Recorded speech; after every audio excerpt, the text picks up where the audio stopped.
Student question number 4 है आपका। A B C D is a rectangle in which diagonal A C bisect angle A as well as angle C. Means angle 1 angle 2 की value equal है और angle 3 और angle 4 की value हमारे पास क्या है, इक्वल गिवन है। And A B C D is a rectangle. हमें शो क्या करना है कि ए बी सी डी एक स्क्वायर है, और सेकंड हमें क्या शो करना है कि जो बी डी डायगोनल है also bisect angle B as well as angle D. Means हमें एंगल 5 और एंगल 6 की वैल्यू इक्वल शो करनी है और एंगल 7 और एंगल 8 की वैल्यू इक्वल शो करनी है। ठीक है, सबसे पहले देखिए गिवन में A B C D is a rectangle. Is a rectangle. Rectangle means कि जो ऑपोजिट साइड्स हैं वो क्या होंगी, इक्वल होंगी। ठीक है, ऑपोजिट साइड क्या होंगी, इक्वल होंगी इसकी। ठीक है, तो यहाँ पे देखिए आप हमें और क्या गिवन है कि जो डायगोनल ए सी है वो बाइसेक्ट कर रहे हैं angle A as well as angle C को। Means angle 1 equal to angle 2 given है and angle 3 equal to angle 4 हमें क्या है, गिवन है। ठीक है, टू प्रूव हमें प्रूव क्या करना है, सबसे पहले तो हमें प्रूव करना है कि जो ए बी सी डी है इज अ स्क्वायर। ये क्या है, स्क्वायर है। और सेकंड हमें प्रूव करना है कि जो डायगोनल बी डी है, डायगोनल बी डी बाइसेक्ट कर रहे हैं, bisects angle B as well as angle D, as well as angle D. कि जो डायगोनल बीडी है वो एंगल ए और एंगल डी दोनों को, एंगल बी और एंगल डी दोनों को क्या कर रहा है, बाइसेक्ट कर रहा है। तो प्रूफ में देखिए, सबसे पहले हम प्रूफ में एंगल देखिए 1 इक्वल टू एंगल 2 है हमारे पास, ये गिवन एंगल 1 और एंगल 2 की वैल्यू। ठीक है, but angle 1 also equal to angle 4।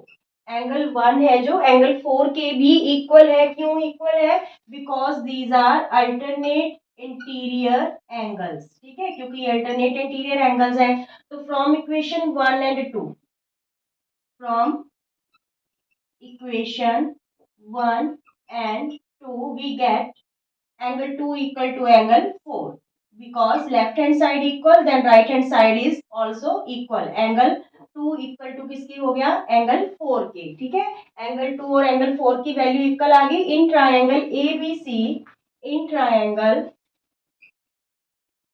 A B C angle 2 equal to angle 4 proved above. अभी अभी हम प्रूव किए, proved above. So opposite sides of these angles are also equal। Angle 2 की opposite side क्या है, BC, और angle 4 की opposite side क्या है, AB। ठीक है, यहाँ पे लिख लो opposite sides of equal angles of triangle। ठीक है, जो opposite sides है इक्वल एंगल्स की वो क्या होती हैं, इक्वल होती हैं। तो BC equal to AB, but BC किसके इक्वल है हमारे पास, BC इक्वल है AD के, ऑपोजिट साइड है ये रेक्टेंगल की। ठीक है, और AB किसके इक्वल है, CD के। AB किसके इक्वल है, CD के। ठीक है, इन दोनों का क्या रीजन है, opposite sides of rectangle, of rectangle.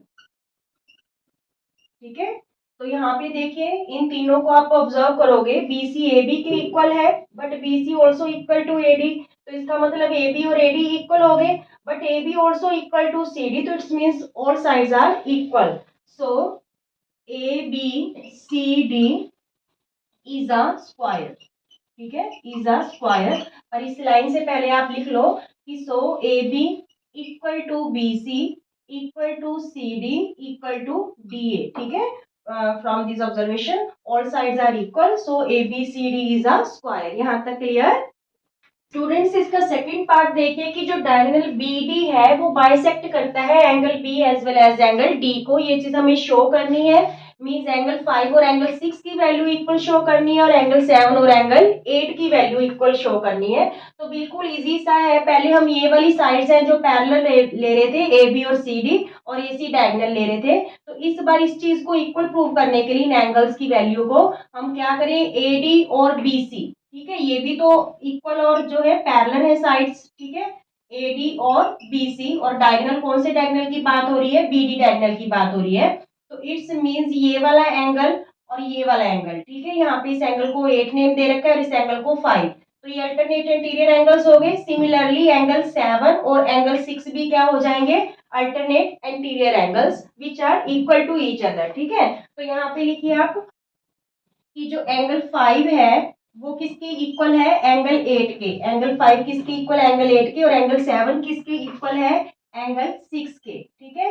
Reason क्या लिखेंगे, अल्टरनेट इंटीरियर एंगल्स, क्लियर।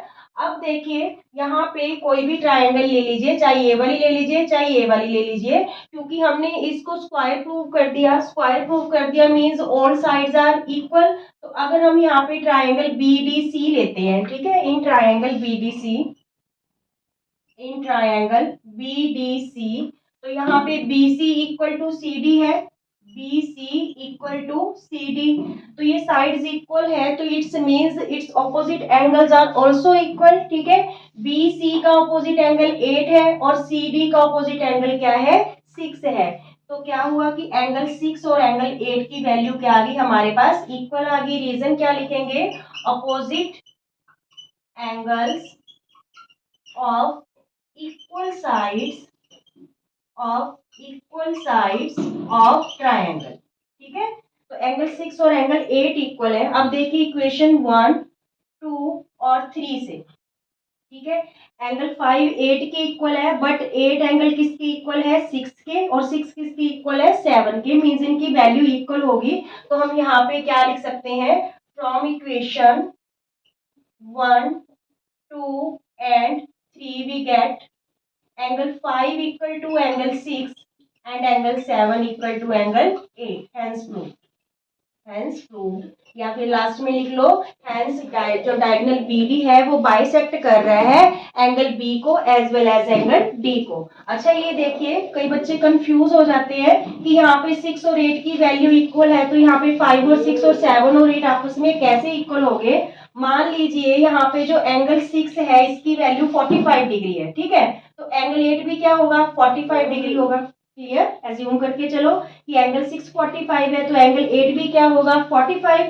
अब यहाँ पे देखिए एंगल 8 45 है तो एंगल 5 भी क्या हो गया, 45। एंगल 6 45 है तो एंगल 7 भी क्या हो गया, 45।